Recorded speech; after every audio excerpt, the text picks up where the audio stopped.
Calculation हमने start कर दी थी ड्रिफ्ट वेलोसिटी की, बस उसी कैलकुलेशन को थोड़ा आगे लेकर जाए।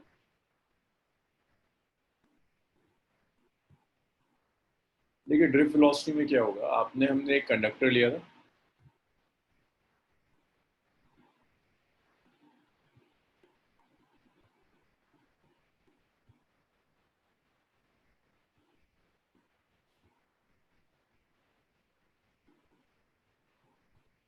हम ये डिस्कस कर चुके थे कि इस कंडक्टर में, अगर आप एक कंडक्टर ले रहे हो, उस कंडक्टर में दो चीजें एग्जिस्ट करती हैं। एक आयंस होते हैं, पॉजिटिव आयंस।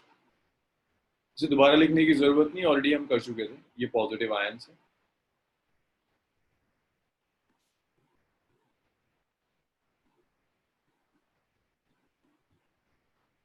हाँ, ड्रिफ्ट वेलोसिटी हमने किया था करंट इन कंडक्टर से, करंट इन मेटालिक कंडक्टर।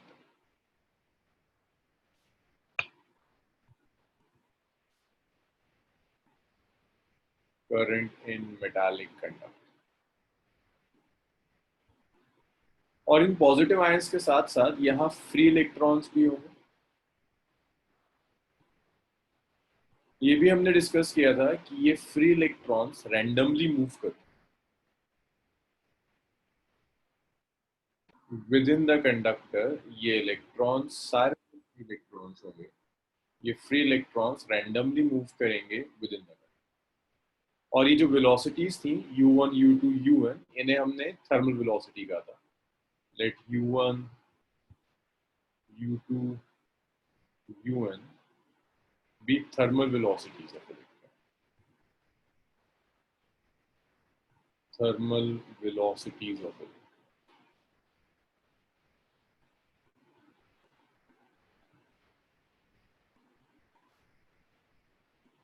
और ये भी डिस्कस कर चुके थे कि जब तक हम फील्ड अप्लाई नहीं करेंगे, average thermal velocity will be zero. Average thermal velocity,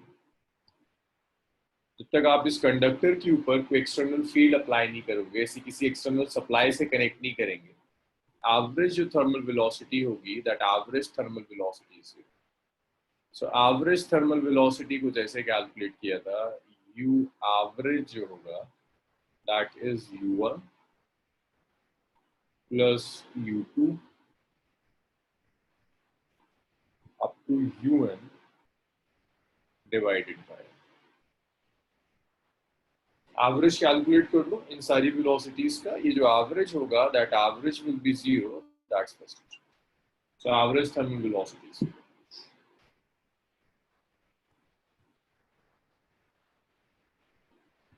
जब तक आप कोई पावर सोर्स कनेक्ट नहीं करोगे, कोई सेल कनेक्ट नहीं करोगे, यहाँ कोई करंट नहीं फ्लो करता, net current is zero. Average thermal velocity zero means across the ends of conductor. अगर इसे मैं कह रहा हूँ this is first end of conductor and this is second end, one end and one two end two कोई net flow of charge नहीं, electrons move कर रहे हैं बट नेट मूवमेंट ऑफ। अब आपने क्या किया, इसे एक सेल से कनेक्ट कर दिया। कंडक्टर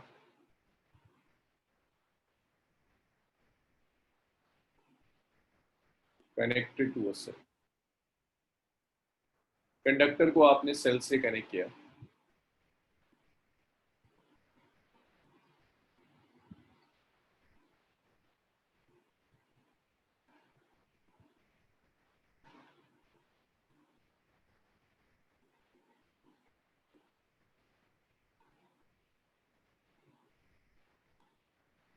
जैसे ही आप इस कंडक्टर को सेल से कनेक्ट करोगे,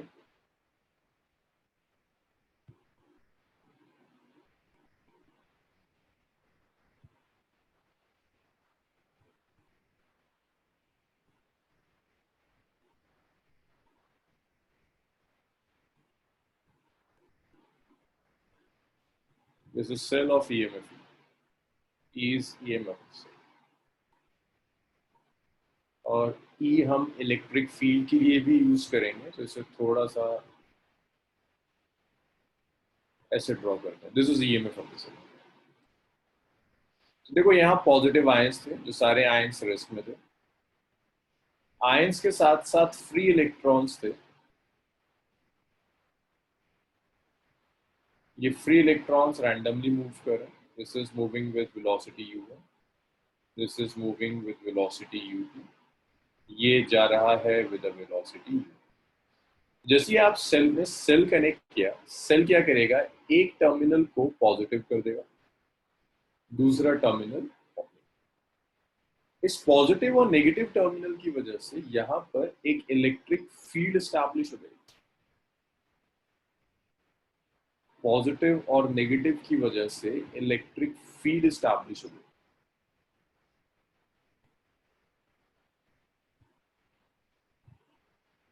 यहां जो सेल है, this is source of electric field. Cell connect करेंगे which is a source of electric field. Okay, Pranjal का क्वेश्चन है, इनकी वेलोसिटी का मैग्नीट्यूड सेम ही रहेगा ना, खाली डायरेक्शन ऑफ वेलोसिटी चेंज. नहीं नहीं नहीं, इन जनरल ये सारे इलेक्ट्रॉन्स अलग अलग वेलोसिटी से मूव कर सकते हैं. जब आप थर्मल वेलोसिटी प्रोवाइड करते हो तो यहाँ प्रोबेबिलिटी डिसाइड करेगी मैग्नीट्यूड क्या होगा. मैग्नीट्यूड सेम नहीं होगा, सबके मैग्नीट्यूड अलग अलग. मैग्नीट्यूड भी अलग है, डायरेक्शंस भी अलग है. और हमेशा हम यहाँ एवरेज देखेंगे. अगर आप एक कंडक्टर देख रहे हो, उसमें एटलीस्ट इतने इलेक्ट्रॉन्स तो होंगे. तो प्रांजल आप एक एक सिंगल इलेक्ट्रॉन की वेलोसिटी नहीं मेजर कर सकते. यहाँ हमेशा एवरेज देखते हैं, on an average velocity. Magnitudes अलग हो सकता है. सो जैसे ही आपने फील्ड अप्लाई करी, अब देखो फील्ड के इफेक्ट क्या पड़ेगा. इलेक्ट्रिक फील्ड हर इलेक्ट्रॉन पर फोर्स एक्सर्ट करेगी. Electric field will exert force on each electron. Her electron पर फोर्स अप्लाई करेगी in a direction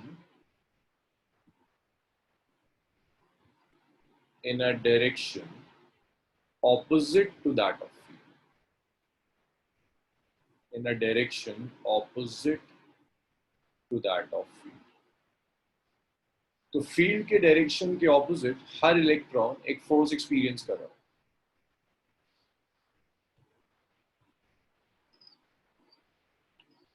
और इस फोर्स को आप कुछ ऐसे कैलकुलेट करते हैं. Electric charge is E, electric field is E, तो ये फोर्स होगा minus of E, that is second.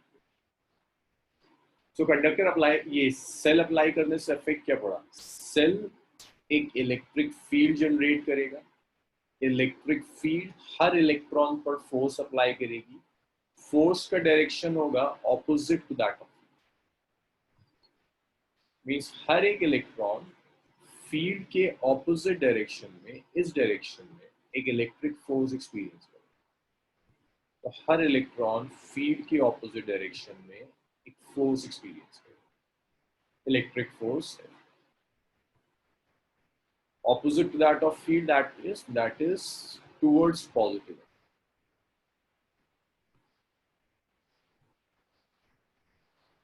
तो फील्ड अप्लाई करने से सिर्फ ये होता है, जो इलेक्ट्रॉन्स पहले रैंडमली मूव कर रहे थे, फील्ड उन इलेक्ट्रॉन को फोर्स करेगी to move towards the positive end of the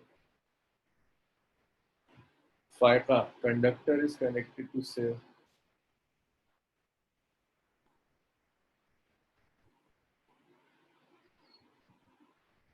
fibre समझ में नहीं आया मुझे, दोबारा बताओगे क्या पूछना चाह रहे हो एग्जैक्टली. फील्ड के लिए पोटेंशियल डिफरेंस होना जरूरी है. तो एक ही सेल है तो एक पोटेंशियल डिफरेंस है, एक फील्ड होगी. दूसरी फील्ड कौन जनरेट करेगा.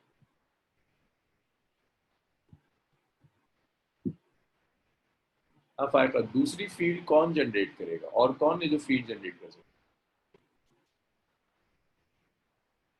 पर आपको क्वेश्चन जरा समझ में नहीं आया ठीक से, एक बार और बताओ.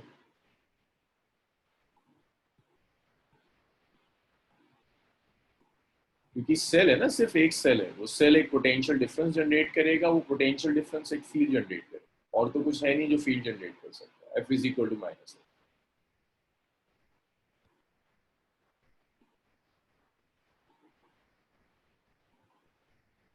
प्रांजल इसमें डायलेक्ट्रिक तो नहीं है अभी कहीं भी. डायलेक्ट्रिक का कैसे है. तो कंडक्टर है, कंडक्टर में आपने फील्ड अप्लाई कर दी और ये फील्ड ये सेल जनरेट कर रहा है. तो डाइलेक्ट्रिक का इफेक्ट यहाँ नहीं आएगा। डाइलेक्ट्रिक तो नॉन कंडक्टिंग मटेरियल होता है ना, ये तो कंडक्टर लिया हुआ है आपने। Dielectrics are non conducting materials, ये तो कंडक्टर है।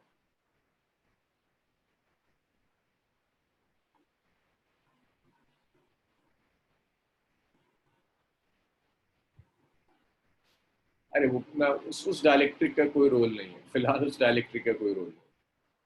हाँ जी।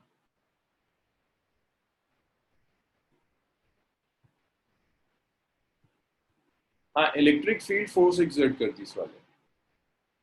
फायदा देखो, यहाँ पर ईएमएफ जो है सेल कोई डायरेक्ट होता है ईएमएफ का, ईएमएफ पोटेंशियल डिफरेंस है। ईएमएफ एक एंड को पॉजिटिव कर देता है, दूसरे एंड को नेगेटिव कर देता है। बस ईएमएफ इतना काम करेगा फायदा, एक एंड को पॉजिटिव कर देगा, दूसरे एंड को नेगेटिव कर देगा, और पॉजिटिव और नेगेटिव के बीच में एक इलेक्ट्रिक फील्ड एग्जिस्ट कर जाएगी, दैट्स इट। तो ईएमएफ का कोई डायरेक्शन नहीं है, ये ई का कोई डायरेक्शन नहीं है, पोटेंशियल डिफरेंस है, ये पॉजिटिव कर दिया, इसे नेगेटिव कर दिया, बस। सवाल है इलेक्ट्रिक फील्ड एक्सर्ट फोर्स। तो भाई ये कंडक्टर, ये सब तो लास्ट क्लास का था, यहाँ मैंने सिर्फ इतना किया है, इस कंडक्टर में एक फील्ड, इस कंडक्टर को एक सेल से कनेक्ट किया, सेल एक एंड को पॉजिटिव करेगा, दूसरे एंड को नेगेटिव, पॉजिटिव से नेगेटिव एक फील्ड एग्जिस्ट कर जाएगी।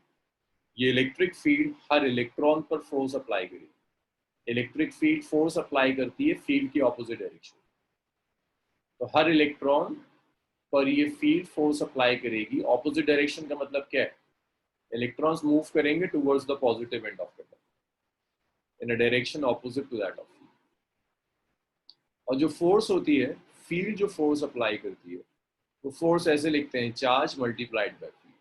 यहाँ इलेक्ट्रॉनिक चार्ज है माइनस ई, इलेक्ट्रिक फील्ड है ई, तो फोर्स इज माइनस ई। अब अगर यहाँ मैं एम ई ले रहा हूँ, m e is mass of each electron. अब आप में से कुछ लोग बताओ फायदा, अगर एम ई इलेक्ट्रॉनिक मास है तो एक्सेलरेशन कैसे कैलकुलेट करेंगे? फायदा, acceleration of electron, acceleration of each electron. Her electron का अगर आपको मास पता है तो हर इलेक्ट्रॉन का आप एक्सेलरेशन कैसे कैलकुलेट करेंगे? हाँ, गुड। तो एक्सेलरेशन होगा, acceleration is force divided by mass, so that's minus of EE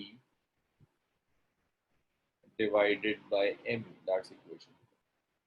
तो हर इलेक्ट्रॉन के पास इतना एक्सेलरेशन होगा, माइनस EE बाय M। अब अगर आपको एक्सेलरेशन मिल गया, अब देखो E यूनिफॉर्म है, चार्ज भी कांस्टेंट, इलेक्ट्रॉन का मास भी कांस्टेंट, तो आप कह सकते हो A is uniform, acceleration uniform. अगर एक्सेलरेशन यूनिफॉर्म है तो मोशन इज यूनिफॉर्मली एक्सेलरेटिंग। यहाँ जो मोशन होगा, that motion is uniformly accelerating. देखो यहाँ तक की कैलकुलेशंस देखकर लगता है कि इतना सिंपल है, आपने फील्ड अप्लाई करी, फील्ड हर इलेक्ट्रॉन पर फोर्स अप्लाई करेगा, फील्ड की ऑपोजिट डायरेक्शन, और इलेक्ट्रॉन्स फील्ड की ऑपोजिट डायरेक्शन में जाना शुरू कर। लेकिन एक चीज भूल गए कि यहाँ पर आयंस भी, इलेक्ट्रॉन्स फ्रीली नहीं मूव कर सकते हैं, आयंस के साथ भी तो कोलाइड करेंगे। देखो मान लो एक आयन यहाँ है, एक आयन यहाँ है, ये एक इलेक्ट्रॉन है। इलेक्ट्रिक फील्ड इलेक्ट्रॉन पर इस डायरेक्शन में फोर्स अप्लाई करती है, इलेक्ट्रॉन एक्सीलरेट होगा, आयन के साथ कोलाइड कर जाएगा। जितनी भी वेलोसिटी इलेक्ट्रॉन ने गेन करी होगी ड्यूरिंग कोलिजन, वो वेलोसिटी लूज कर गई, फील्ड खत्म नहीं हो रही, फील्ड फिर से फोर्स अप्लाई करेगी इलेक्ट्रॉन पर, और इलेक्ट्रॉन फिर आयन के साथ कोलाइड कर जाएगा। तो ये होगा ये कि इलेक्ट्रॉन वेलोसिटी गेन कितने टाइम के लिए करेगा? जितना टाइम इसे दो आयंस के साथ कोलाइड करने में। तो इलेक्ट्रॉन, अगर ये कई आयंस हैं तो इलेक्ट्रॉन फ्रीली नहीं मूव करेगा, इलेक्ट्रॉन ऐसे मूव करेगा, इलेक्ट्रॉन इसके साथ कोलाइड हुआ, रुक गया, फिर फोर्स अप्लाई करी फील्ड ने, फिर ये मूव करेगा, फिर कोलाइड करेगा, फिर रुक जाएगा, फिर फील्ड फोर्स अप्लाई करेगी, फिर एक्सीलरेट करेगा, फिर कोलाइड करेगा, रुक जाएगा। तो इलेक्ट्रॉन कॉन्टिन्यूअसली कोलाइड करता चला जाएगा विद द आयंस। कोई से भी आप दो कोलिजन ले लो, किसी भी दो कोलिजन में जो टाइम लगेगा that time is known age relaxation time. इतना लिख लीजिए, फिर आगे बढ़ो।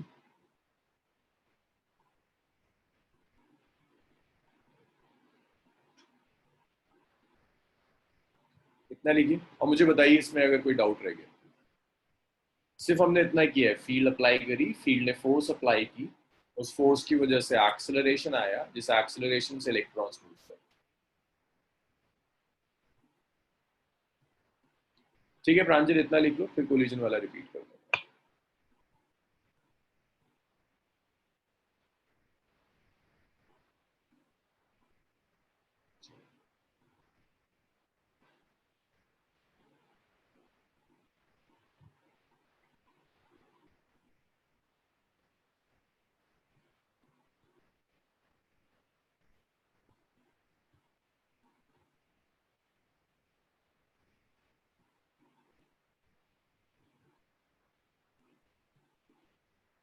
तो देखो होगा क्या, ये जो इलेक्ट्रॉन है, जिस इलेक्ट्रॉन पर इलेक्ट्रिक फील्ड फोर्स अप्लाई करे, ये इलेक्ट्रॉन कॉन्टिन्यूअसली नहीं मूव करेगा कि एक एंड से लेकर दूसरे एंड तक सीधा सीधा चला गया, बीच में आयंस भी।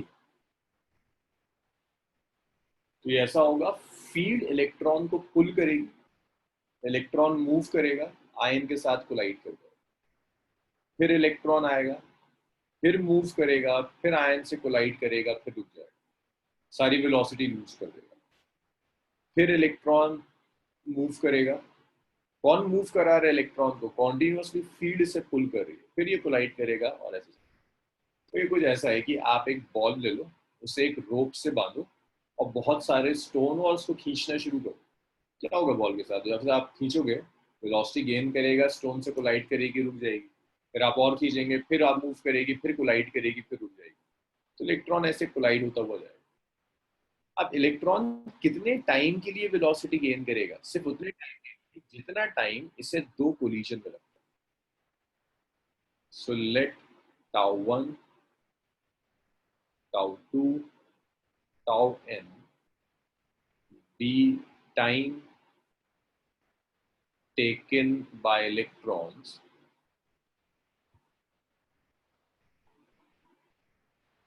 between two successive collisions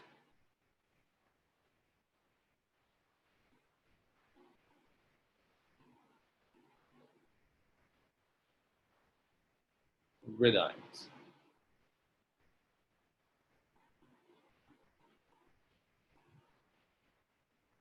So अगर पॉजिटिव आयंस है, उन पॉजिटिव आयंस के साथ दो सक्सेसिव कोलिजन में जो टाइम लगेगा दैट इज टाउ, मींस यहां से यहां तक कोलाइड करने में पहले इलेक्ट्रॉन को टाइम लगा टाउ, तो दूसरा इलेक्ट्रॉन आता है, उसे यहां से यहां तक कोलाइड करने में टाइम लगता है टाउ टू, nth इलेक्ट्रॉन है, उसे यहां से यहां कोलाइड करने में टाइम लगेगा टाउ। तो ये समझ में आया टाउ का मतलब क्या है। दो कोलिजन के बीच दो कोलिजन के बीच में जो टाइम लगेगा ये वो टाइम। भाई यहां तक बताइए, ये क्लियर है। कैलकुलेशन बहुत लेंदी है और सब कुछ इसी कैलकुलेशन पे डिपेंड करता है, पूरा चैप्टर इसी पे डिपेंड करता है। ये इतना क्लियर हुआ सबका, नासिर, अनिका, जितिन, माज, नीतीश, क्लियर है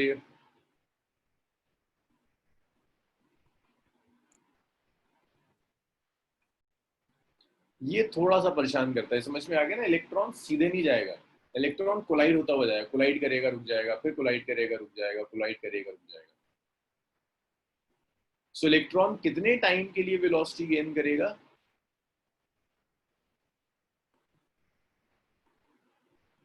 electron will gain velocity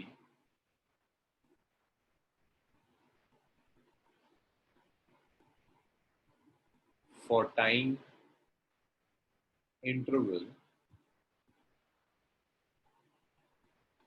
between two collisions, two successive collisions.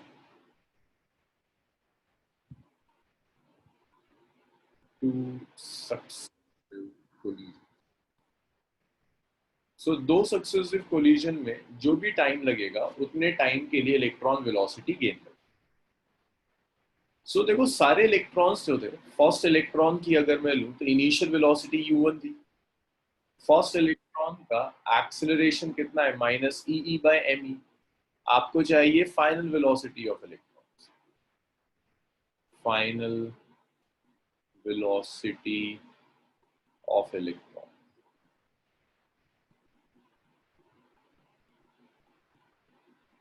So first electron की जो फाइनल वेलोसिटी होगी v1, which is u1 plus v होता है u plus A T. v is u plus A tau. कितने time के लिए gain करेगा, tau one time. अब आप यहाँ पर a की वैल्यू रख सकते हो, तो v1 आ जाएगा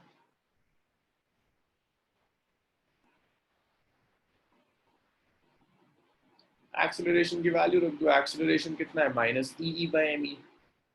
सो v1 आ गया, it's u1 minus E by M.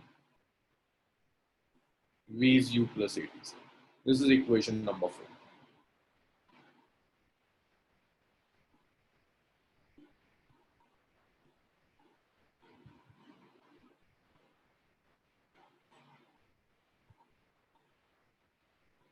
v2 जो होगा final velocity v2, it's u2 minus, और ये टाउ वन है। पहले इलेक्ट्रॉन के लिए था, जब आप सेकेंड इलेक्ट्रॉन के लिए लिखोगे तो इनिशियल वेलोसिटी सेकेंड इलेक्ट्रॉन की minus E by mass of second electron into tau. इसी तरह से आप इसे n इलेक्ट्रॉन्स के लिए लिख सकते हो। फॉर nth इलेक्ट्रॉन vn हो जाएगा,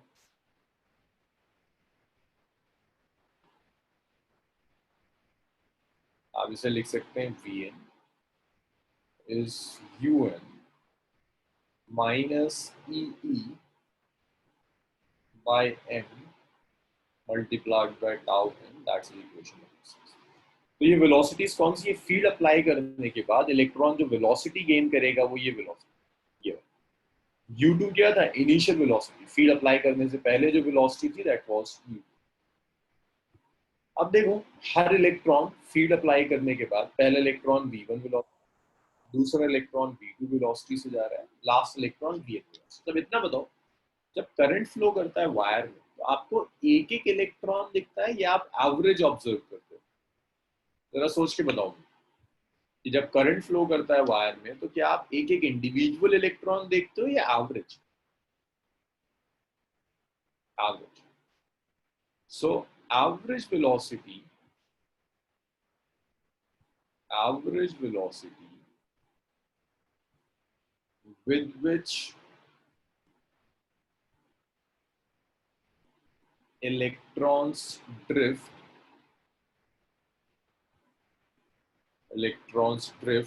towards the positive end of conductor।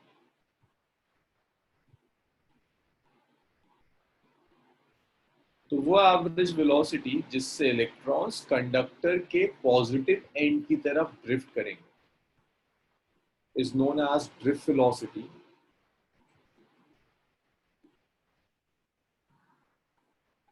is known as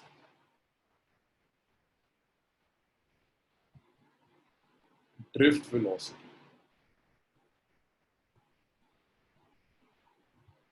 अब एवरेज निकालना तो आसान है, आप एवरेज कैसे निकालोगे, सारी वेलोसिटीज को ऐड करो और n से डिवाइड कर दो। So it's v1 plus v2, आप इसे ऐड करते चले जा रहे हो up to vn divided bye,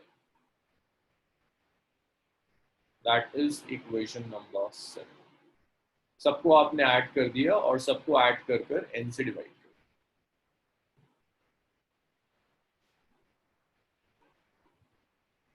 सबको लिख लिया था ना आप लोगों ने?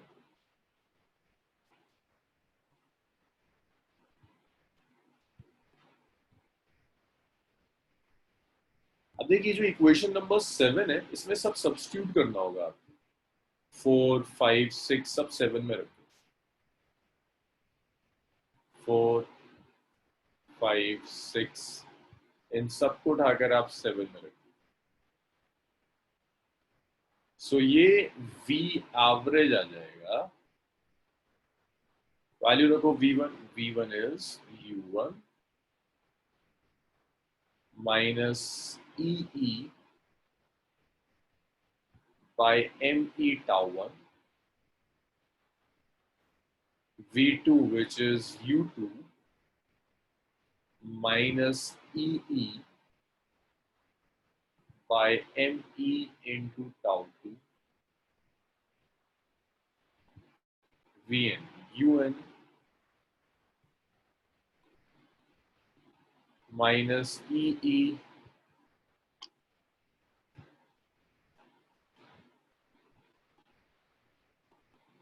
by ME into tau। सबको ऐड किया और सबको ऐड कर कर n से डिवाइड।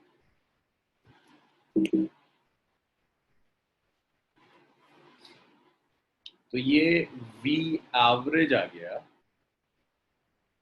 अब आप इसे अलग अलग कर लो। ये U1, U2, UN इन सब का एवरेज अलग ले जाओ। It's U1, U2, UN divided by n, इन्हें आपने अलग कर दिया plus.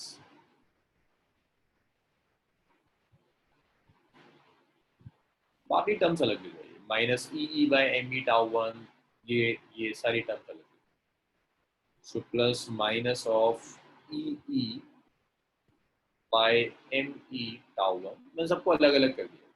Minus E by M e tau 2 और इसे करते हुए ले गए minus of E by M e tau n divided by n. कोई स्पेस नहीं, इतना लिखिए, इतना लिखिए। और मुझे डाउट्स बताइए अगर यहाँ तक कोई डाउट है। मास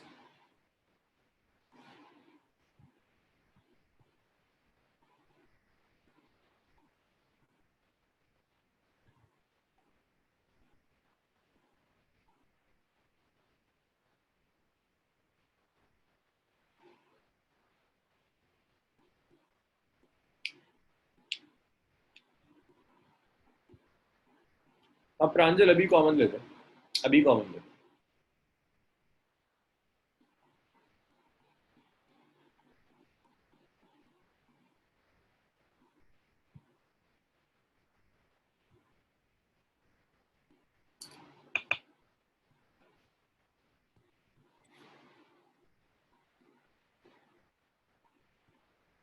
हर कोलिजन के बाद वेलोसिटी गेन कर देगा, लेकिन इलेक्ट्रिक फील्ड उसे फिर से एक्सिलरेट करेगी। इसीलिए मैं जो वेलोसिटी ले रहा हूँ वो सिर्फ दो कोलिजन के बीच की ले रहा हूँ। वेलोसिटी मैं सिर्फ दो कोलिजन के बीच की ले रहा हूँ। इस एक आयन से कोलाइड कर दूसरे आयन तक जिस वेलोसिटी से जाएगा, मैं सिर्फ वो वेलोसिटी ऐसी कोलाइड कर मूव करेगा।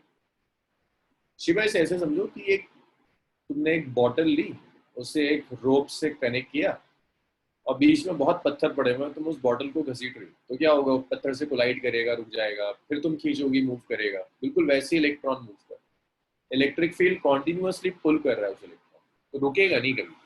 कोलाइड करके रुक जाएगा, फिर इलेक्ट्रिक फील्ड फोर्स अप्लाई करेगी तो मूव करेगा। तो हम वेलोसिटी दो कोलिजन के बीच की कैलकुलेट करें। शिवा, क्लियर हुआ?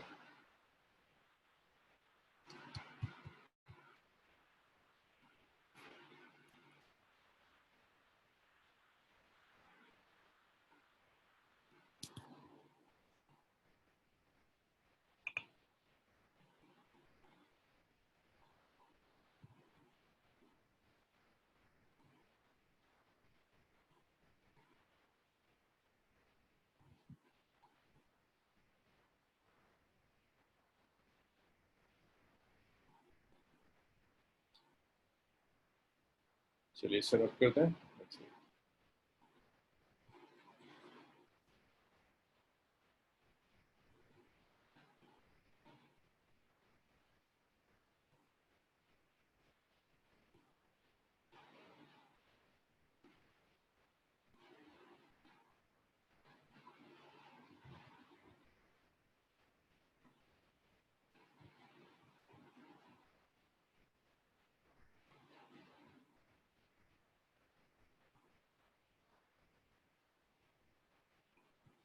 सो इस V एवरेज को कैलकुलेट करने के लिए ये एवरेज वेलोसिटी जो आपको कैलकुलेट करनी है, आप देखो इन सब में minus E by M E common आ जाएगा, तो ये टर्म होगी u1 plus u2 plus un divided by n, और इन सब में minus E by M E common आ जाएगा, तो minus E by M E common दे दो, minus of E by M आप कॉमन दे दो, तो एम ई लिखने का मतलब सिर्फ ये इलेक्ट्रॉनिक मास है। सो यहाँ जो टर्म बचेगी that's tau one plus tau two up to tau n divided by, तो यार अब ये कोई बताएगा मुझे ये टर्म कितनी है, फर्स्ट टर्म कितनी होगी, ये वाली term,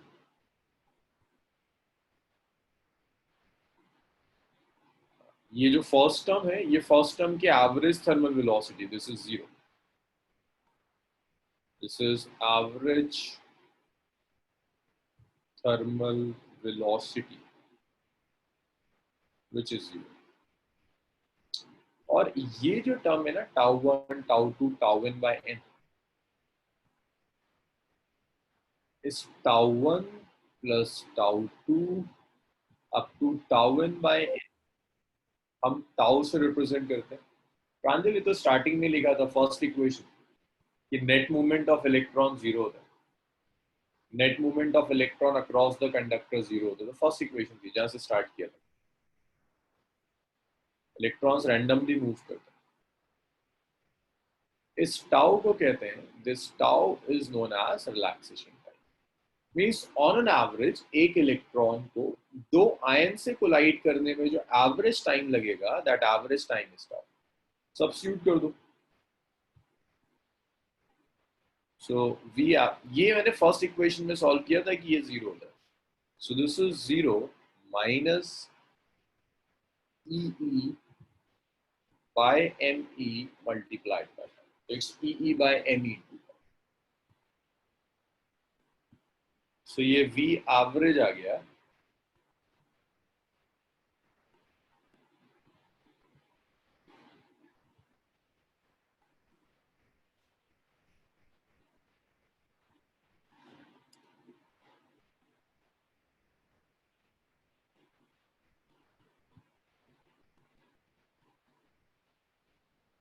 So V average velocity is minus E by electronic mass into relaxation time.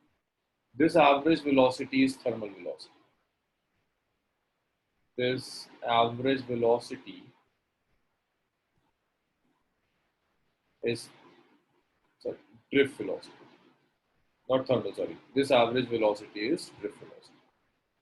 इसी को आप ड्रिफ्ट वेलोसिटी कहेंगे जिससे इलेक्ट्रॉन मूव करता है, तो ड्रिफ्ट को मैं Vd से रिप्रेजेंट करूंगा, it's minus of E bye electronic mass into relaxation time. ये नेगेटिव साइन सिर्फ ये बताता है कि ड्रिफ्ट वेलोसिटी का डायरेक्शन इलेक्ट्रॉन के इलेक्ट्रिक फील्ड के opposite direction, the negative sign shows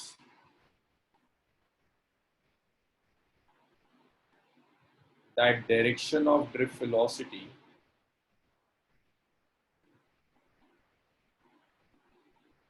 relaxation, drift velocity is opposite to electric field.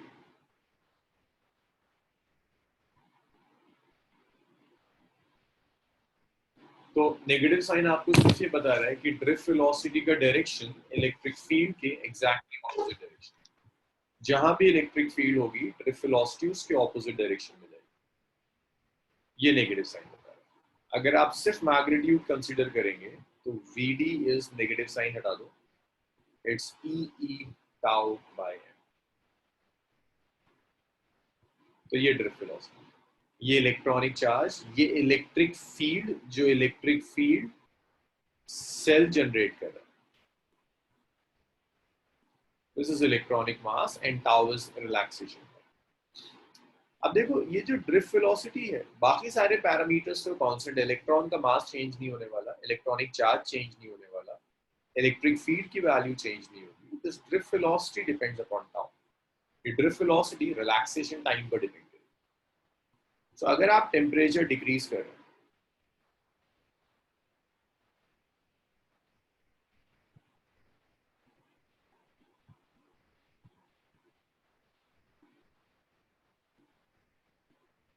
अगर आपने टेम्परेचर डिक्रीज कर दिया, टेम्परेचर डिक्रीज करने से थर्मल वेलोसिटी कम हो जाएगी।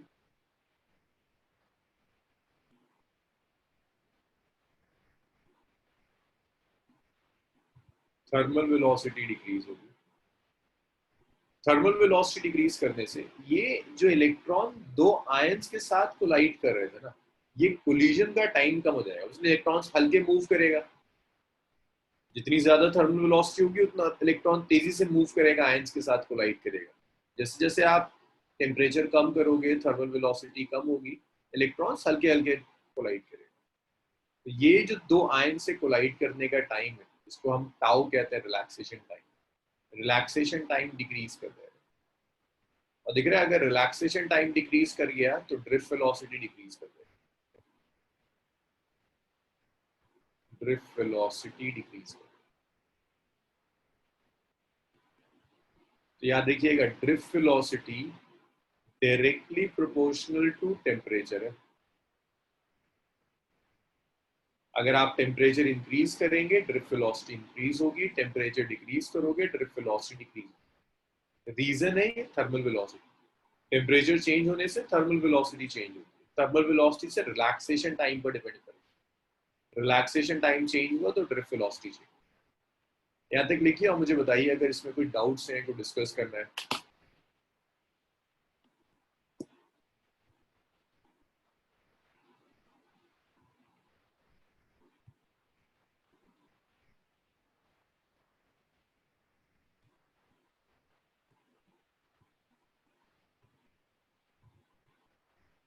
भाई यहाँ तक बताइए किसी टॉपिक में कोई डाउट है,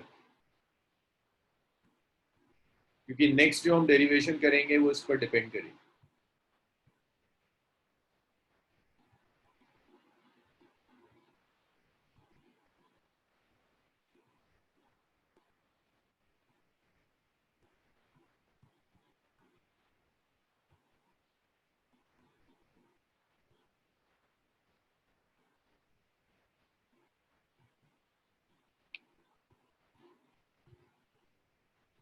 हाँ शाइन, वही तो मैं लिख रहा हूँ, टाउ डिक्रीज हो जाएगा।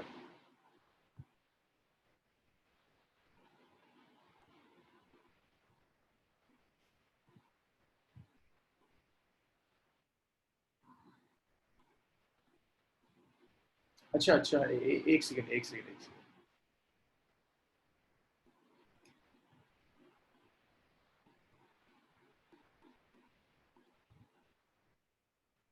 Sorry sorry sorry sorry, yes yes yes, Shaheen सही गए। सॉरी ये करेक्शन है, इसको देख।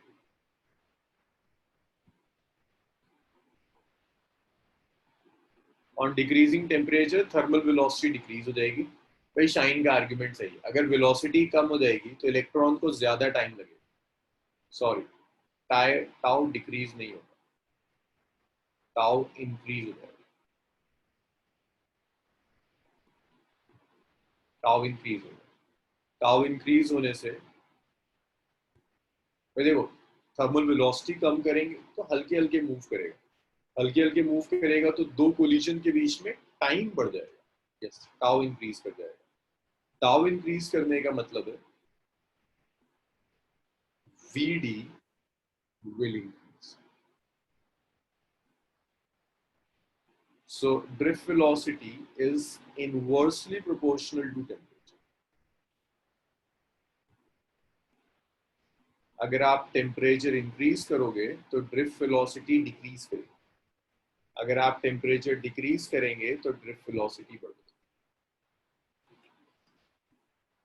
दोबारा देख लीजिए, जब आप टेम्परेचर डिक्रीज करोगे, टेम्परेचर अगर कम हो जाएगा तो इलेक्ट्रॉन्स बहुत फ्रिक्वेंटली कोलाइड करेंगे, बहुत फ्रीक्वेंटली कोलाइड करेंगे, जिसकी वजह से थर्मल वेलोसिटी, सॉरी, टेम्परेचर कम करोगे तो इलेक्ट्रॉन्स की थर्मल वेलोसिटी कम हो जाएगी। थर्मल वेलोसिटी कम होने का मतलब है कि इलेक्ट्रॉन्स को दो कोलिजन में ज्यादा टाइम लगेगा, टाउ बढ़ जाएगा, और अगर टाउ बढ़ गया तो ड्रिफ्ट वेलोसिटी भी बढ़ जाएगी। तो टेम्परेचर कम करने पे ड्रिफ्ट वेलोसिटी बढ़ रही है इनवर्सली प्रोपोर्शनल टू टेम्परेचर। जो रेजिस्टेंस की जो टेम्परेचर डिपेंडेंसी आती है वो यहीं से आती है। तो आप लिख सकते हो अगर आप टेम्परेचर इंक्रीज करोगे तो ड्रिफ्ट वेलोसिटी डिक्रीज होगी, टेम्परेचर डिक्रीज करोगे तो ड्रिफ्ट वेलोसिटी इंक्रीज। इसे प्लीज ठीक कर लेना, ये डायरेक्टली नहीं है, इनवर्सली।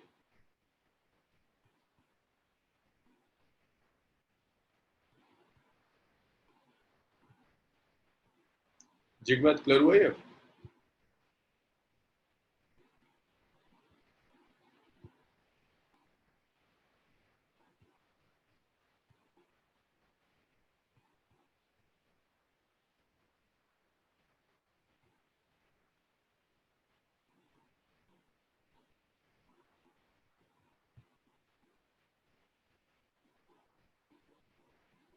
मैं इतना लिख लिया हो सबने तो बताओ मुझे, रब करें sir. Huma, Habib, Suhail, Jitin.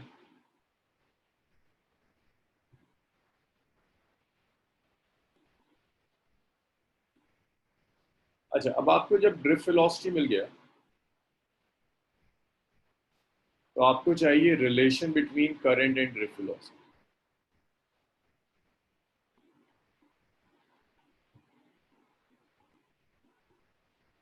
Relation between current and drift velocity.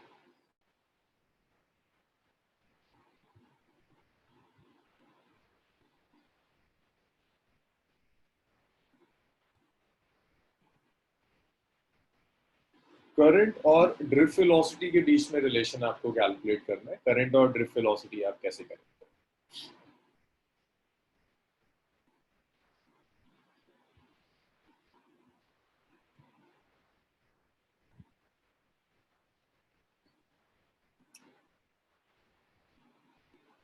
ये आपको एक कंडक्टर दिया है,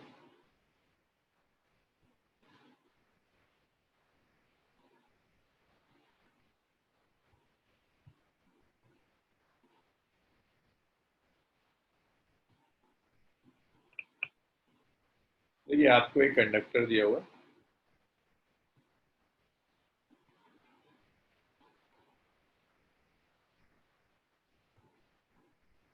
इस कंडक्टर को आपने एक सेल से कनेक्ट कर दिया। कंडक्टर की कुछ लेंथ गिवन है, length of the conductor is L. ये कंडक्टर की लेंथ है L,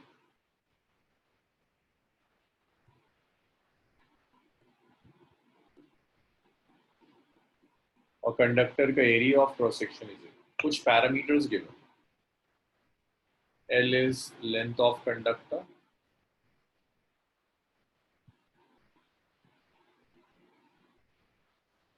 A is area of cross section,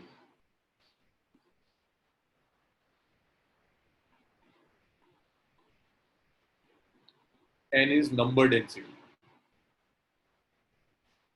number density of electrons. Number density of electron means number of electrons per unit volume. Number of electrons per unit volume.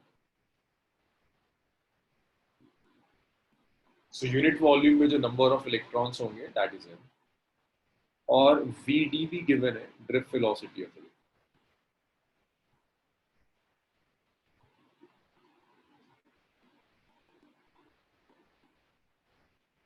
देखो current calculate करना है, current आप कैसे calculate करते हो? Current is delta Q divided by delta. उसके लिए पहले हम ये कैलकुलेट करेंगे इस पूरे कंडक्टर में नंबर ऑफ इलेक्ट्रॉन्स कितने। उसके लिए वॉल्यूम कैलकुलेट करो कंडक्टर का, वॉल्यूम ऑफ कंडक्टर। भाई तुम में से कोई बताएगा कंडक्टर का वॉल्यूम कितना होगा? जितना डेटा दिया हुआ है इस डेटा से वॉल्यूम कैसे कैलकुलेट करोगे? Volume of conductor, yes, volume of conductor is area of cross section multiplied by length. This is the volume of conductor, area of cross section included.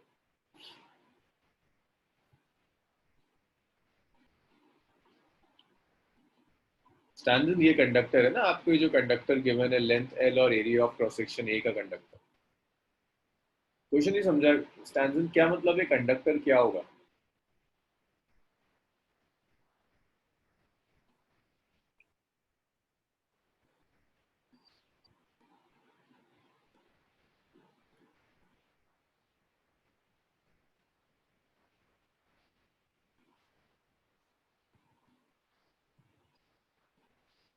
L length है, a area है, n number density, number of density means number of electrons per unit volume में जो electrons, volume of conductor होगा ए into L. Standard मैं तुम्हें unmute कर रहा हूँ, मेरे समझ में नहीं आया तुम क्या पूछ रहे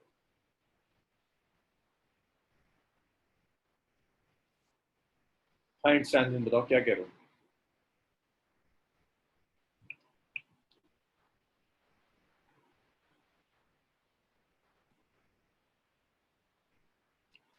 volume is l, unit volume में एन इलेक्ट्रॉन्स है, so total number of electrons जो होंगे, total number of electrons in conductor,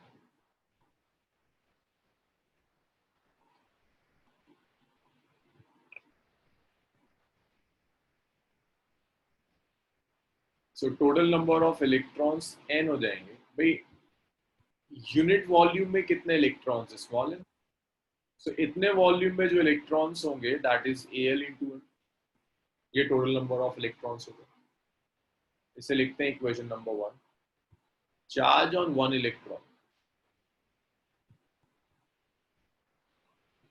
भाई इलेक्ट्रॉन पे जो चार्ज है that is e, electronic charge. N electrons पर जो चार्ज होगा, charge on n electron, n electrons पर जो चार्ज आएगा that charge will be n, n हो गया ए एल, वन को टू में सब्स्टिट्यूट कर दो, सो डेल्टा क्यू हो जाएगा, it's a l n multiplied by e, that is equation. ये चार्ज आ गया, यहाँ जो चार्ज फ्लो करेगा that is a l N.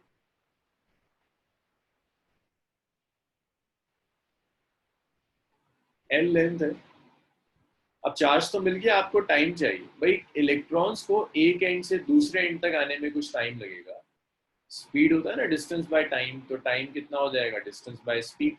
और यहाँ किस स्पीड से इलेक्ट्रॉन्स मूव कर रहे हैं, ड्रिफ्ट वेलोसिटी से। Time taken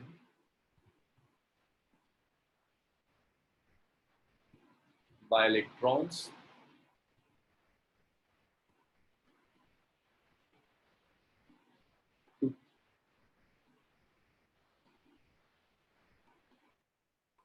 to move across the conductor.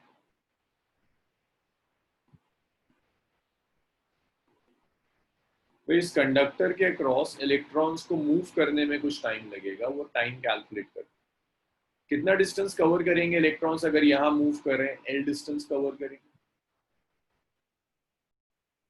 किस स्पीड से कवर करेंगे, ड्रिफ्ट वेलोसिटी, टाइम हो जाएगा l by v D.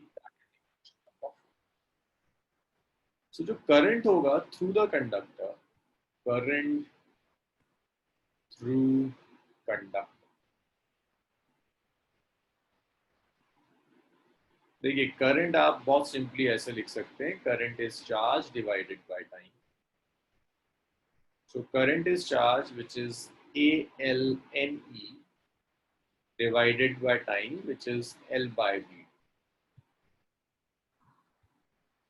So I हो जाएगा it's A N E V. So current आ जाएगा it's N E A V. ये वो करंट है जो थ्रू द कंडक्टर मूव कर रहा है, so that's relation between current and drift velocity. Current is directly proportional to drift velocity. तो जिस जो करंट, जब इलेक्ट्रॉन्स मूव करेंगे, इलेक्ट्रॉन्स ऐसे मूव करेंगे, करंट इलेक्ट्रॉन्स के मोशन के ऑपोजिट डायरेक्शन में जाएगा। सो करंट का एक्सप्रेशन ये होगा n e a v d. इतना लिखिए, मुझे डाउट्स बताइए यहाँ तक अगर कुछ डाउट्स।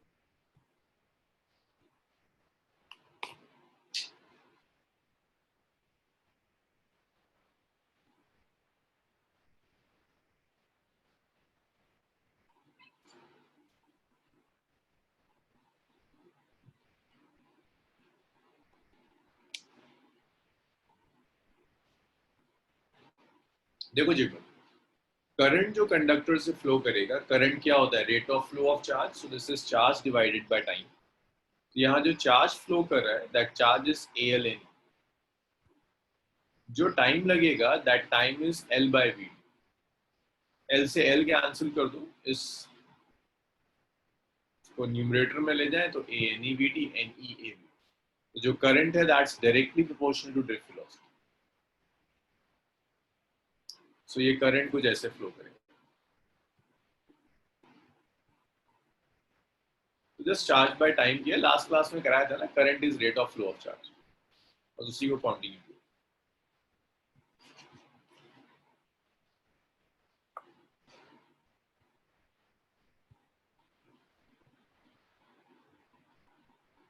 भाई इतना हो जाए बताइए, इसमें कुछ न्यूमेरिकल्स है?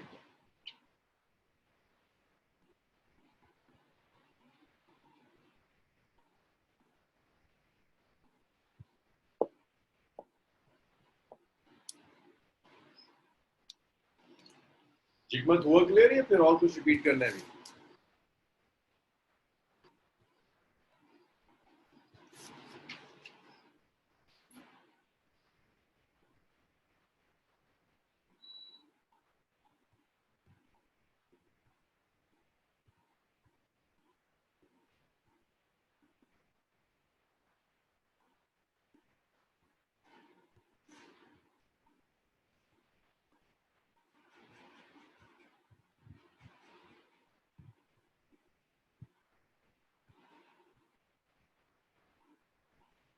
सबने लिख लिया ना? पूरा रब कर दूं इसे?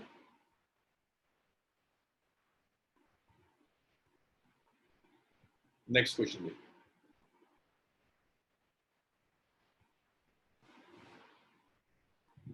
सो calculate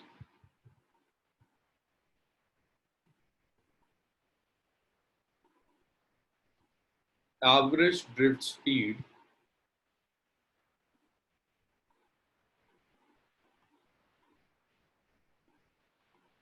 of conduction electrons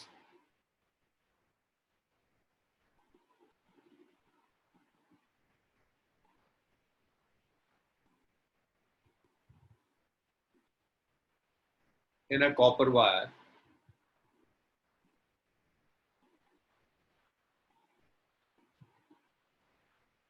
of cross-sectional area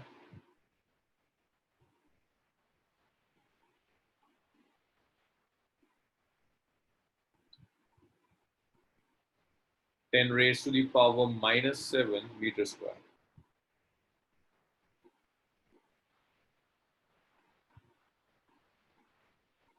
carrying current of 1.5 amp.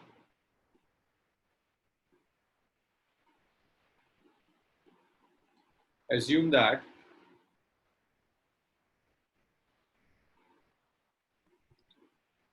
each copper atom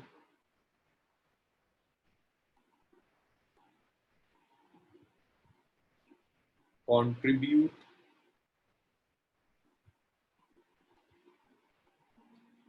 one conduction electron.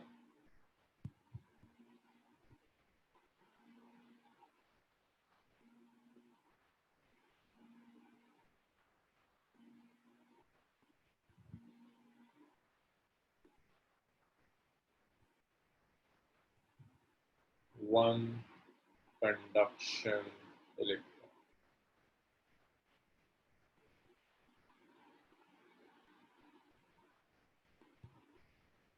Density of copper is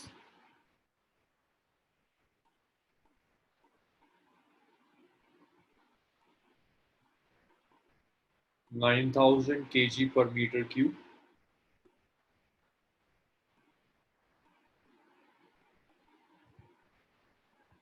And atomic mass is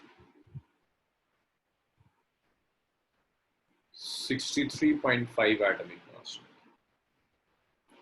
चलिए इतना लिखिए, फिर सॉल्व करते हैं।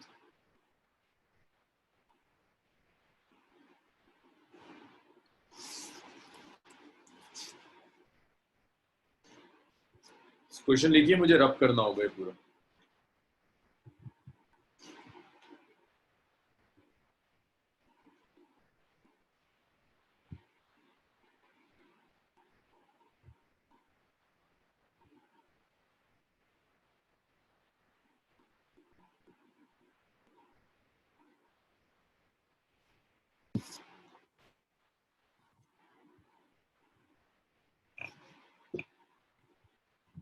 देखिए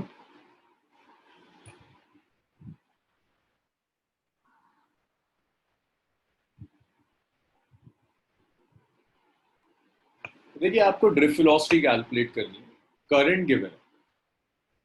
सो अगर करंट गिवन है तो ड्रिफ्ट वेलोसिटी आप कुछ ऐसे आसानी से कैलकुलेट कर सकते हो। Current is NEAVD, I is NEAVD। सो यहां से आप VD लिख सकते हैं, VD is I divided by NEA। देखो करंट दिया है, एरिया दिया है, इलेक्ट्रॉनिक चार्ज पता होता है, सिर्फ प्रॉब्लम है n के साथ। आपको n कैलकुलेट कर, पूरा न्यूमेरिकल सिर्फ इस चीज पर बेस्ड है n की कैलकुलेशन पर। What is n? n is number of electrons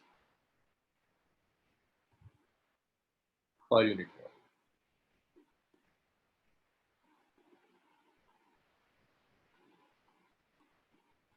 n are number of electrons per unit volume. Unit volume में जो नंबर ऑफ इलेक्ट्रॉन्स होंगे दैट इज स्मॉल। तो यूनिट वॉल्यूम का क्या मतलब है? 1 metre cube means 1 metre cube जो भी आपको मेटल दिया है, कॉपर दिया हुआ है, 1 मीटर क्यूब कॉपर में जो भी इलेक्ट्रॉन्स आएंगे दैट इज स्मॉल। तो देखो स्मॉल एन कैलकुलेट कैसे करेंगे? डेंसिटी दी है आपको कॉपर की, तो पहले तो आप ये निकाल लो कि 1 मीटर क्यूब कॉपर में कितने कॉपर एटम्स होते हैं। दोबारा सुन लीजिए, आपको कैलकुलेट करना है number of electrons in 1 metre cube copper. 1 metre cube copper में कितने इलेक्ट्रॉन्स होते हैं? तो स्टेप्स देखिए। सबसे पहला काम है, आपको मास चाहिए, mass of 1 metre cube copper. So density का रिलेशन होता है मास बाय वॉल्यूम। तो मास को आप लिख सकते हैं डेंसिटी इंटू वॉल्यूम। तो आप ऐसे लिख सकते हो, mass is density multiplied by volume. Density कितनी है? 9000। वॉल्यूम कितना है? 1। तो 1 मीटर क्यूब का मास आ गया, दैट्स 9000। तो आपको ये पता चल गया, आपको नंबर ऑफ इलेक्ट्रॉन्स जो 1 मीटर क्यूब कॉपर में निकालना था, मास की टर्म्स में आ गया 9000 kg कॉपर में आपको नंबर ऑफ इलेक्ट्रॉन्स निकालना। अब आप नंबर ऑफ मोल्स कैलकुलेट करो। Number of moles of copper atoms in 9000 kg। 9000 kg copper में नंबर ऑफ कॉपर एटम्स का नंबर ऑफ मोल्स कैलकुलेट करो। तो नंबर ऑफ मोल्स क्या होता है? It's mass divided by molar mass. Number of moles are mass divided by molar mass. Mass कितना है? 9000 kg। So it's 9000 into 10⁻³ gram में convert करो। मोलर मास गिवन है 63.5। तो ये नंबर ऑफ मोल्स आ गए, which is 9 into 10⁻6 by 63.5। चलो इतना मैंने कर दिया। अब इसके आगे जरा मुझे कोई बताओ, हुमा जरा बताओ मुझे कि नंबर ऑफ मोल्स मैंने बता दिया, नंबर ऑफ एटम्स कितने हैं? नंबर ऑफ कॉपर एटम्स कितने हैं?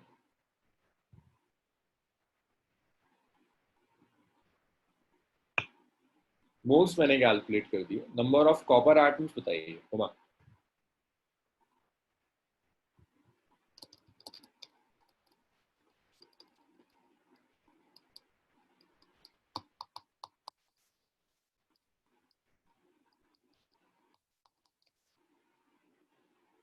भाई देखो, अगर नंबर ऑफ मोल्स आ गए तो नंबर ऑफ कॉपर एटम्स कितने होंगे? नंबर ऑफ मोल्स मल्टी इतने मोल्स हैं मल्टीप्लाइड बाय एवोगाड्रो नंबर।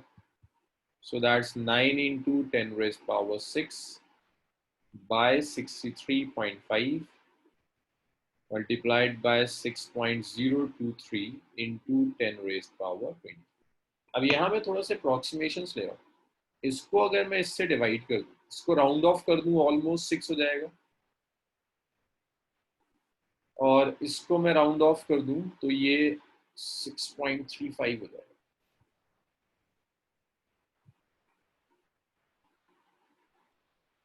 तो इसे मैंने 6 मान लिया, इसे ऑलमोस्ट 60 के आसपास मान लेते हैं, मैं इसे कैंसिल करूं और ये 10 पॉइंट कुछ आएगा, मैं जस्ट 10 लेके चल रहा हूँ, ये अप्रोक्सीमेशन ले रहा हूँ। 6.023 डिवाइडेड बाय 63.5, ये 10 पॉइंट समथिंग आएगा, मैंने 10 ले लिया सिर्फ इसलिए कि कैलकुलेशन थोड़ी आसान हो जाए। तो नंबर ऑफ कॉपर एटम्स जो होंगे यार,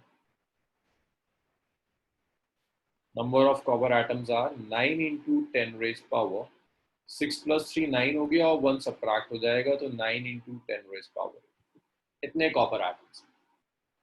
अब देखो हर कॉपर एटम के लिए उसने कुछ दिया है। assume that each copper atom contribute one conduction electron, her copper atom एक इलेक्ट्रॉन दे रहा है। so each copper atom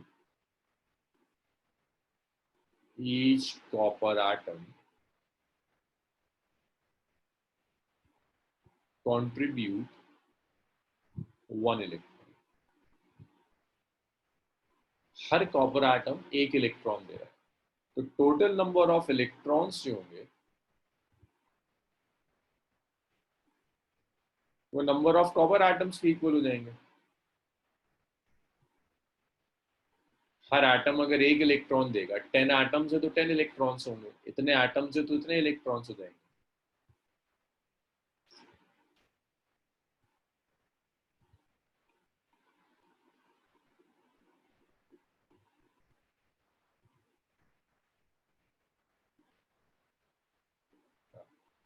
कितने एटम्स हो जाएंगे, तो total number of electrons is equal to number of copper atoms. तो जो नंबर ऑफ इलेक्ट्रॉन्स हुए स्मॉल एन, ये स्मॉल एन आ गया 9 into 10 raise power 28 electrons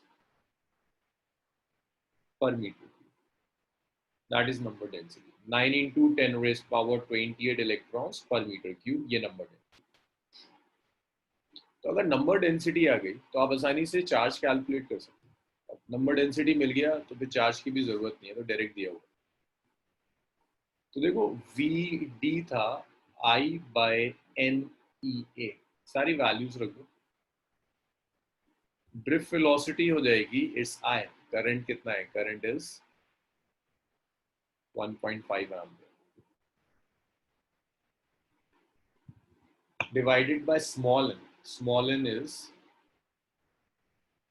9 into 10 raised power 28 into E electronic charge, which is 1.6 into 10 raised to the power minus 19 multiplied by area. Area of cross section कितना है, 10 raised power minus। चलिए इतना solve कीजिए और बताइए मुझे ड्रिफ्ट वेलोसिटी कितनी है।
ये विजिबल नहीं है प्रांजल, यहाँ इसके आगे का विजिबल नहीं है।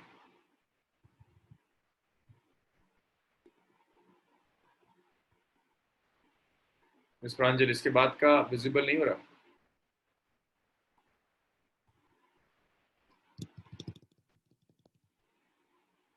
इतना लिखो और मुझे बताओ जरा वीडी कितना है।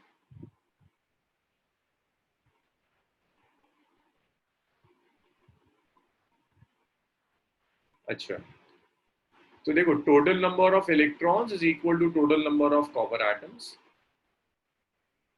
तो जितना कॉपर आटम्स था उतना ही नंबर डेंसिटी आ गया। नंबर डेंसिटी आ गया 9 into 10⁻28 electrons per metre. Drift velocity को आप लिख सकते हैं its current divided by NEA। तो ड्रिफ्ट वेलोसिटी हो गया current which is 1.5 divided by NEA। तो ये n लिया आपने, E is 1.6 into 10⁻19 एरिया से मल्टीप्लाई कर दिया 10⁻7। जब आप इस पूरे को सॉल्व करोगे ये आ रहा है 0.104 into 10⁻²। अच्छा जी, तो 1.02 into 10⁻³ मीटर।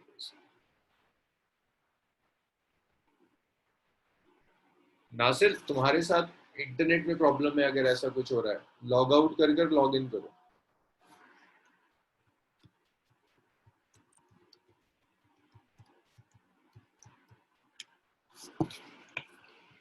तो मैंने कई बार क्या, अगर क्लास होते होते आपका ऑडियो में कोई इशू आ जाए तो वो आपके एंड से प्रॉब्लम है। एक बार लॉग आउट कर लॉग इन कर लिया करो।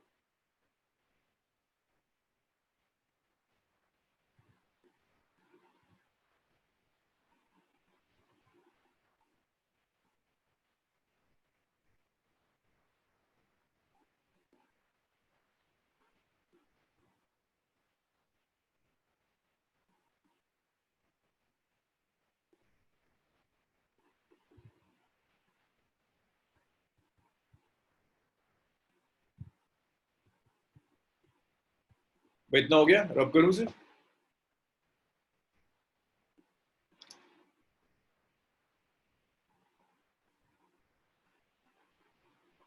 मुझे नहीं पता कि आंसर ठीक है या नहीं, मैं तो यहाँ छोड़ूंगा। अब इसके आगे तो आप देखो, डिवीजन तो आप लोगों को आता है। तो इसे जरा याद रखिएगा, ये कुछ इंपॉर्टेंट क्वेश्चन है। ड्रिफ्ट वेलोसिटी की प्रॉब्लम्स में जो एक मेजर काम होता है वो होता है नंबर डेंसिटी कैलकुलेट। तो वो आपको आना चाहिए, नंबर डेंसिटी हम कैसे कैलकुलेट।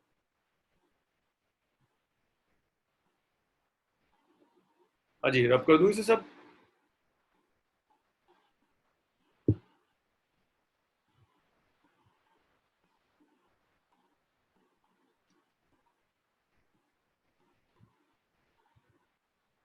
इसके बाद नेक्स्ट देखिए, ओम्स लॉ। अच्छा, आप रेजिस्टेंस और ड्रिफ्ट वेलोसिटी को कनेक्ट करेंगे, बट रेजिस्टेंस और ड्रिफ्ट वेलोसिटी कनेक्ट करने के लिए पहले जरा ओम्स लॉ देख लो। What is Ohm's law?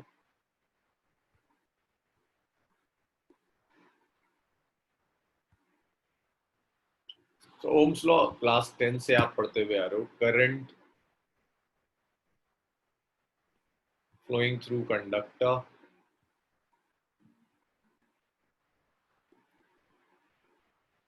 flowing through a conductor is directly proportional is directly proportional to the potential difference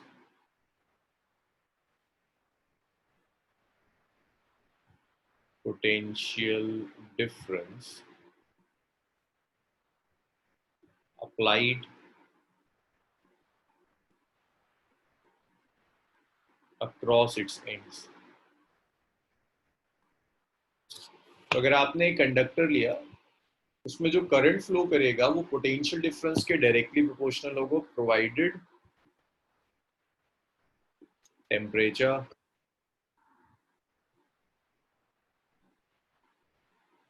and other physical conditions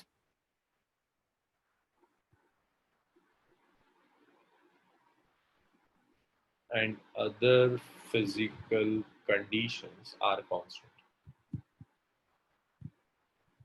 so temperature constant रहना चाहिए, वायर का शेप ना चेंज हो, प्रेशर ना change हो। अगर सारी फिजिकल कंडीशंस कांस्टेंट है तो जो करंट फ्लो करेगा वो वोल्टेज के डायरेक्टली प्रोपोर्शनल होगा, और इसी लॉ को आप ओम्स लॉ कहते हैं। तो ओम्स लॉ सिंपल ये कहेगा V is directly proportional to R। जब आप प्रोपोर्शनली का साइन हटाओगे, आप एक कांस्टेंट यूज करेंगे R, तो ये आ जाएगा V is equal to R। जब आप ग्राफ प्लॉट करोगे, अच्छा, अब यहाँ कुछ इंपॉर्टेंट चीजें देखो। V is equal to I R Ohm's law नहीं है। Ohm's law is V is proportional to R। V is equal to I R Ohm's law तब है जब R is constant.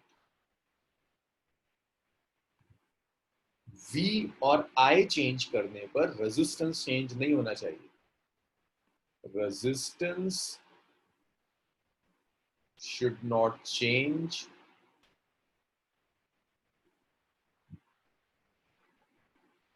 on changing V and I।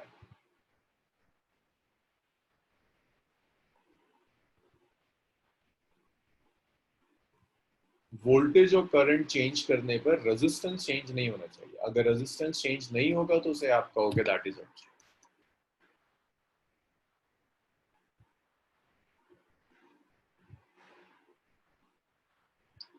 अच्छा, अब जब आप graph plot करेंगे ना, V वर्सेस I ग्राफ,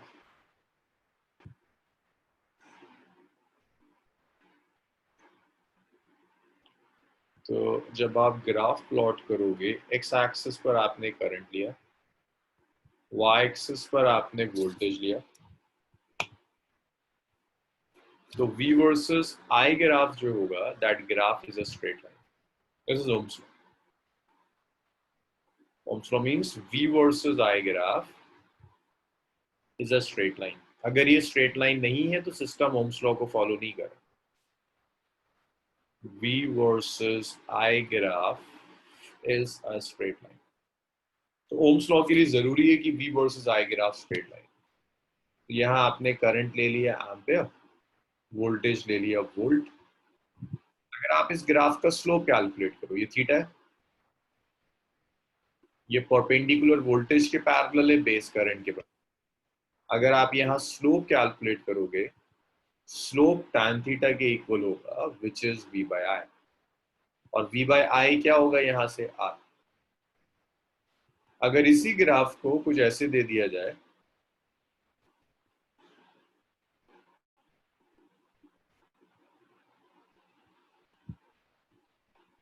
यहां मैं V दे दूं वोल्ट में और यहां करंट दे दूं मैं एम्पियर। अब अगर मैंने आपको ये ग्राफ दे दिया, दिस एंगल इज थीटा,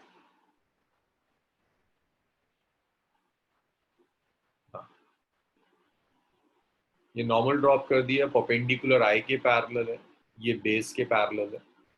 सो ये जो स्लोप होगा, स्लोप tan थीटा के इक्वल है। अब यहां tan थीटा तो I बाय V हो जाएगा। tan theta is I by V which is 1 by R। So अगर आपको I वर्सेस V ग्राफ दिया है तो स्लोप आपको 1 बाय R देगा। V बाय I दिया है तो स्लोप आपको R देगा, it's 1 by R। So Ohm's law याद रखना, मैं फिर कह रहा हूं V is equal to I R, Ohm's law नहीं है। ओम्स लॉ तब होगा जब V और I चेंज करने पर R चेंज नहीं होगा। अगर ये ग्राफ स्ट्रेट लाइन है तभी ओम्स लॉ होगा।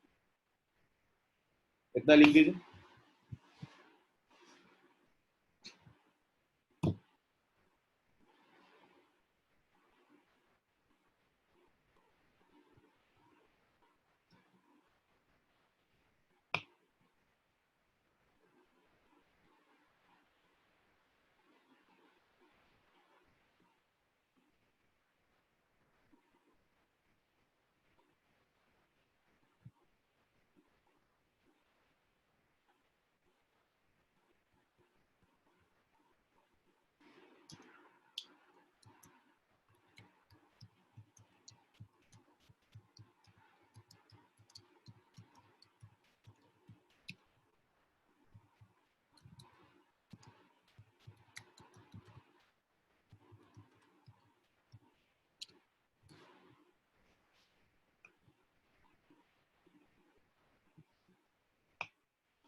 चलो लिख लिया था।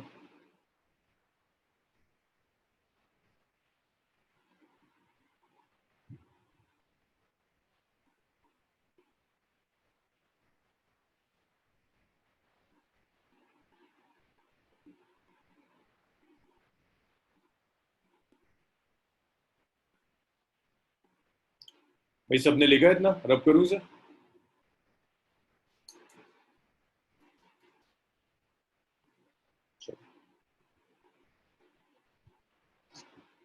अच्छा, सेकंड चैप्टर तो कंप्लीट हो गया, फर्स्ट और सेकंड चैप्टर कंप्लीट हो गया। आप लोगों ने एनसीईआरटी वर्कआउट कर ली पूरी? आयशा, हुमा, जिगमत, एनसीईआरटी कंप्लीट हो गई फर्स्ट और सेकंड चैप्टर?